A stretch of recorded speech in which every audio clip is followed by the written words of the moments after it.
¿Alguna vez te has detenido a pensar en lo que sucede cuando el sueño de un jugador termina antes de tiempo? Detrás de las cámaras, lejos de las aficiones y de los contratos millonarios, existen historias de dolor, arrepentimiento y tragedias que el fútbol preferirá ocultar.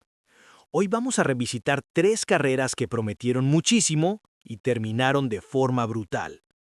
Álvaro Domínguez, el defensa central español que enfrentó un dolor tan intenso en la columna que apenas podía caminar. Ramón Marsal, el genio del regate del Real Madrid de los años 50, víctima de una lesión que la medicina de la época no sabía curar. Y José Antonio Reyes, la estrella que encantó al Arsenal y al Sevilla, pero cuyo destino fue interrumpido en una carretera. Cada uno de ellos representa una faceta del mismo dilema. Cuando el cuerpo o el destino dice basta, ¿qué le queda al jugador que nació únicamente para jugar al fútbol? Suscríbete al canal porque hoy vamos a revelar el lado más humano y doloroso del deporte que el mundo entero ama. En 2016, el mundo del fútbol recibió una noticia que pocos comprendieron de inmediato. Álvaro Domínguez, defensa central español de apenas 27 años, anunciaba su retirada. Un jugador en su plenitud física, con paso por el Atlético de Madrid y el Borussia Mönchengladbach, dejaba el fútbol, y no por elección propia. Domínguez comenzó a sentir dolores intensos en la columna vertebral ya en 2014. Con cada entrenamiento, el dolor se volvía más insoportable, hasta el punto en que apenas conseguía levantarse de la cama. Tenía miedo de despertar, porque sabía que el primer movimiento del día sería un infierno, confesó años después. Los médicos intentaron de todo: infiltraciones, fisioterapia, cirugías, pero nada le devolvía la movilidad que necesitaba para jugar al máximo nivel. En entrevistas, reveló que jugaba bajo los efectos de analgésicos potentes, ocultando la gravedad de la situación al propio club. Con cada partido, Domínguez sabía que se estaba destruyendo por dentro. No eran solo las vértebras las que se quebraban, era el sueño, la carrera, la identidad de quien había dedicado toda una vida al fútbol. Al final, el dolor venció. Y el defensa central que un día levantó la Copa de la Europa League con el Atlético tuvo que aceptar la derrota más dura, la de abandonar el campo antes de tiempo. Cuando Álvaro Domínguez dejó el fútbol, el dolor físico fue apenas el comienzo. Sin el ritmo de los entrenamientos, sin el ruido de las gradas, llegó el vacío. El ex defensa pasó meses intentando adaptarse a una vida sin el sonido de las botas golpeando el césped.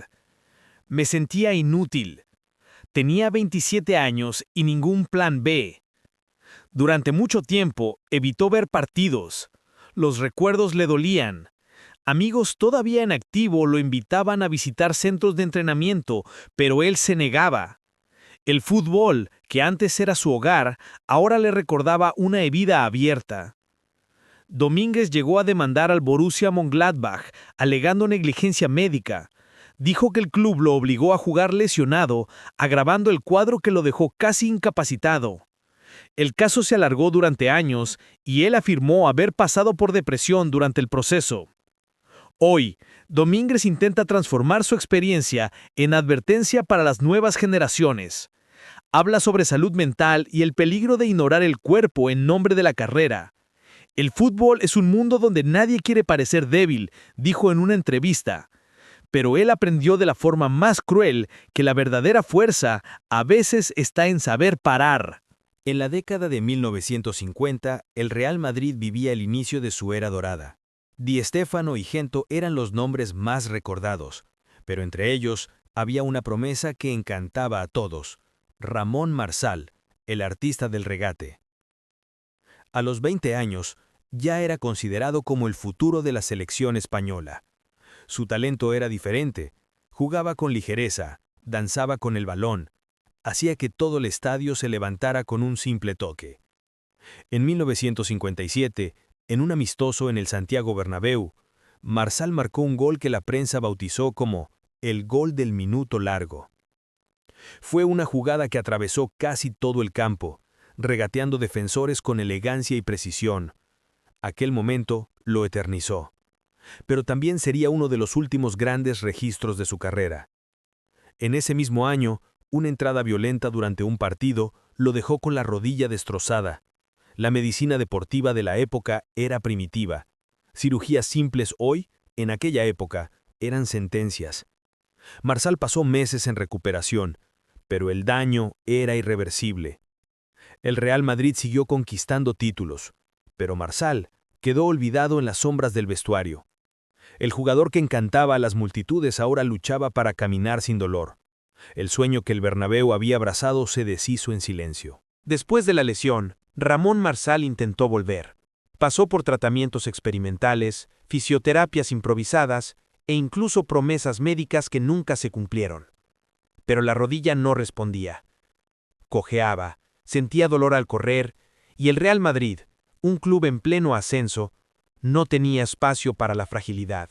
Marsal acabó cedido, después despedido. El prodigio se convirtió en recuerdo. Pocos años después, a los 25, dejó el fútbol. Ningún comunicado oficial, ninguna despedida en el estadio. Solo un silencio cruel, típico de una época en que los héroes eran sustituidos sin ceremonia. Entre bastidores, sus antiguos compañeros decían que él nunca se recuperó psicológicamente. Ver al Real Madrid levantar trofeos mientras él se quedaba en casa era un tormento. Su carrera, que podría haber sido legendaria, fue cortada por un instante. Una entrada dura, un sonido de ruptura y el final. Décadas después, los aficionados más veteranos aún mencionaban su nombre con respeto y tristeza. Ramón Marsal murió en 2007, lejos de las cámaras y del reconocimiento que merecía. El fútbol moderno casi lo borró de la memoria, pero quienes lo vieron jugar dicen que durante algunos breves años, él fue el arte en movimiento. José Antonio Reyes nació en Utrera, en Andalucía, y desde pequeño parecía destinado a brillar.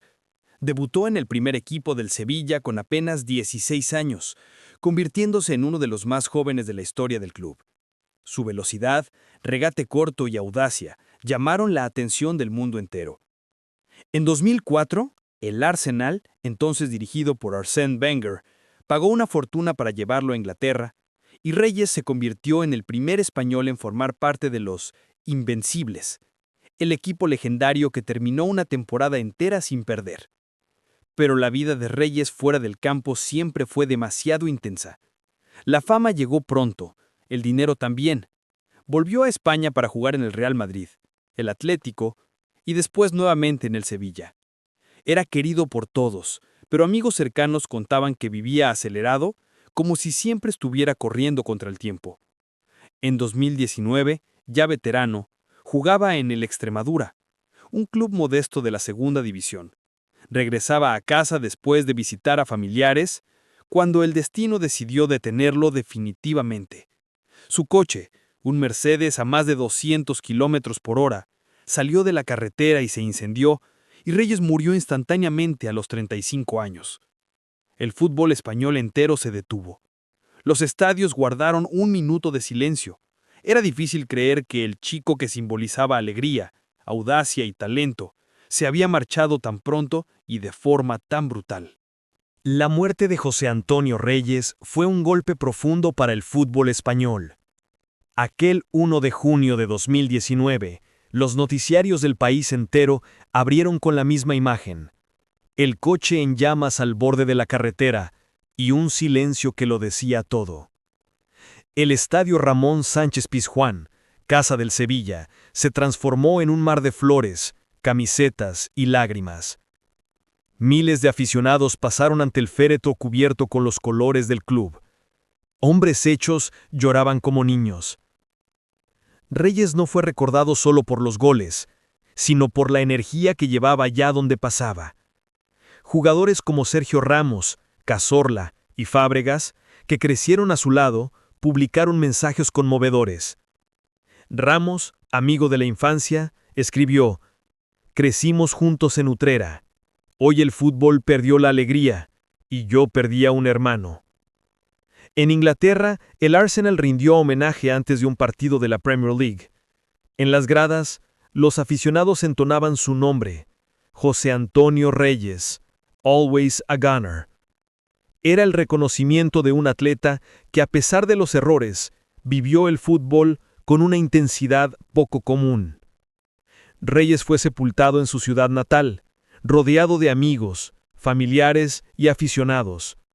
Y para muchos, su historia pasó a simbolizar una advertencia silenciosa. El talento puede llevarte a la cima, pero la prisa puede sacarte de ahí más rápido de lo que imaginas. 3 jugadores, 3 épocas diferentes, 3 finales marcados por la misma verdad. El cuerpo y el destino no tienen piedad. Álvaro Domínguez fue vencido por el dolor físico. El cuerpo se rebeló contra el sueño. Ramón Marsal fue víctima de una era sin medicina moderna, en la que una rodilla podía acabar con toda una vida de talento. Y José Antonio Reyes, el más carismático de ellos, fue arrebatado por la prisa.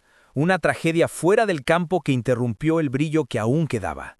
Lo que une a estos hombres es más que el idioma o el país, es el recuerdo de que el fútbol, por muy glorioso que parezca, es un juego cruel.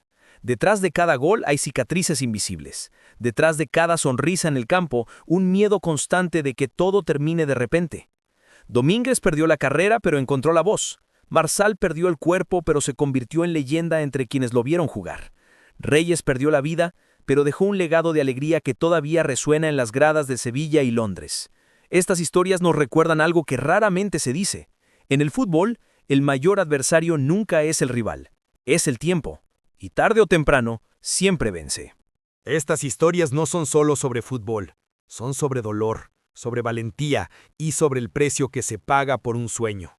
Domínguez, Marsal y Reyes vivieron el mismo destino de formas diferentes, y todos nos recuerdan que al final, la gloria es pasajera, pero el legado es eterno. Mientras el mundo celebra a las estrellas del momento, vale la pena recordar a quienes quedaron en el camino. Ellos también inspiraron generaciones. Ellos también tocaron corazones. Y sobre todo, ellos también vivieron por amor al juego. Si te gustan las historias reales y profundas del mundo del fútbol, suscríbete al canal y activa las notificaciones. En los próximos episodios continuaremos revelando el lado que nadie muestra, donde el sueño se encuentra con la realidad y el héroe encuentra su límite.